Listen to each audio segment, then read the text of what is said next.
नमस्कार मित्रों, आपका स्वागत है न्यूराइज क्लासेस पर। आइए जानते हैं जो एमपीपीएससी 2025 के जो वैकेंसी आई हुई है, कितनी वैकेंसी है, क्या एलिजिबिलिटी रहेगी, कब से फार्म भरे जाएंगे, आइए उन पर चर्चा कर लेते हैं। तो बात करते हैं वैकेंसी जो आई है वो कितनी वैकेंसी आई है और कब फार्म भरे जाएंगे।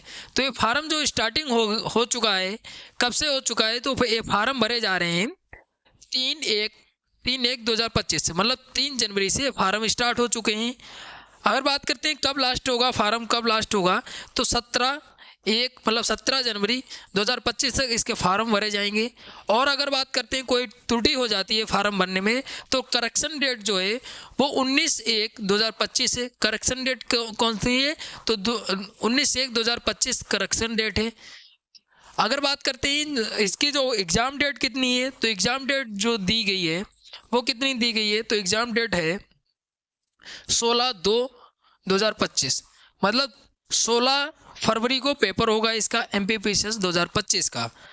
तो यहाँ पे अगर बात करते हैं फार्म फिल होगा, इसका जो शुल्क रहेगा फार्म फिल करेंगे तो जो है जनरल के लिए और जो अदर राज्य के लिए और जनरल के लिए जो होगा वो 500 रुपये चार्ज होगा। और अगर बात करते हैं एमपी रिजर्व के लिए, जो एमपी रिजर्व कैटेगरी के होंगे उनके लिए जो है 250 रुपये चार्ज लगेगा फार्म भरने में।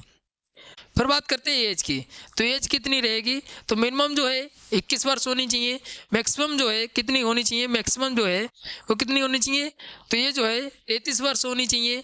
और अगर बात करते हैं किसी पोस्ट पे तो उनके लिए 40 वर्ष भी है, याद रखिएगा। तो ये एज कैटेगरी है। आगे बात करते हैं यहाँ पे वैकेंसी कितनी है, तो वैकेंसी जो है वो 158 वैकेंसी है। कितनी वैकेंसी है, तो 158 वैकेंसी है। इसमें अदर अलग अलग कैटेगरी में वैकेंसी है। जैसे अगर बात करें जनरल में, तो जनरल में 38 वैकेंसी है जनरल में। अगर बात करते हैं ईडब्ल्यूएस में, तो ईडब्ल्यूएस में कितनी है, तो 13 वैकेंसी है ईडब्ल्यूएस में। फिर बात करते हैं ओबीसी में, तो ओबीसी में जो है वो कितनी है, तो 35 वैकेंसी है। एससी में कितनी है, तो एससी में 48 वैकेंसी है। और जो है एसटी में कितनी है, तो 11 वैकेंसी है। तो ये वैकेंसी है टोटल जो है 158 वैकेंसी है। फिर बात करते हैं यहाँ पे जो है बैचलर डिग्री आवश्यकता होती है। बैचलर डिग्री की जो अभ्यर्थी ने जो फार्म भरे हुए हैं, अगर उसकी त्रुटि हो जाती है तो वो करेक्शन करता है, उसको 50 रुपये फीस कटानी होगी, तभी वो करेक्शन कर सकता है फार्म में। तो ये याद रखिएगा, यहाँ पे महत्वपूर्ण बन जाता है।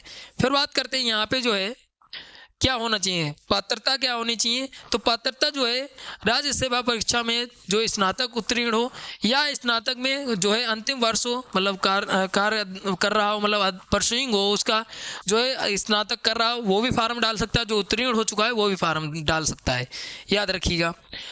फिर यहाँ पे जो है एक महत्वपूर्ण ये बन जाता है, जो फीस कटेगी वो आप ऑनलाइन कटाएंगे, क्रेडिट कार्ड डेबिट कार्ड से वो फीस कटाएंगे आप, याद रखिएगा। तो यहाँ पे और महत्वपूर्ण जो पॉइंट है यहाँ पे चर्चा कर लेते हैं। तो यहाँ पे अलग अलग कैटेगरी में वैकेंसी है। फिर बात करते हैं यहाँ पे जो महत्वपूर्ण पॉइंट है, यहाँ पे जिले दिए हैं कहाँ कहाँ पे सेंटर जाएगा। तो यहाँ पे इंदौर दिया है, उज्जैन दिया है, यहाँ पे उमरिया दिया है, कटनी दिया है। तो यहाँ पे बहुत सारे जिले दिए हुए हैं। अगर यहाँ पे बात करते हैं अदर राज्य के लिए, तो अदर राज्यों के लिए महत्वपूर्ण ये दिया गया है अदर राज्यों के लिए कि अगर कोई अदर मतलब विद्यार्थी है, तो अदर राज्य का अगर विद्यार्थी है तो इंदौर, भोपाल, ग्वालियर, जबलपुर में से उसको 2 विकल्प चुनने होंगे। अगर वो एमपीपीएससी में कोई अदर राज्य का जो है बच्चा फार्म डालता है तो उसके लिए, याद रखिएगा। तो यहाँ पे इतनी जो है आपको याद रखना है, तो इतनी वैकेंसी 158 वैकेंसी, ये याद रखिएगा। मिलते हैं अगली वीडियो में, तब तक के लिए धन्यवाद।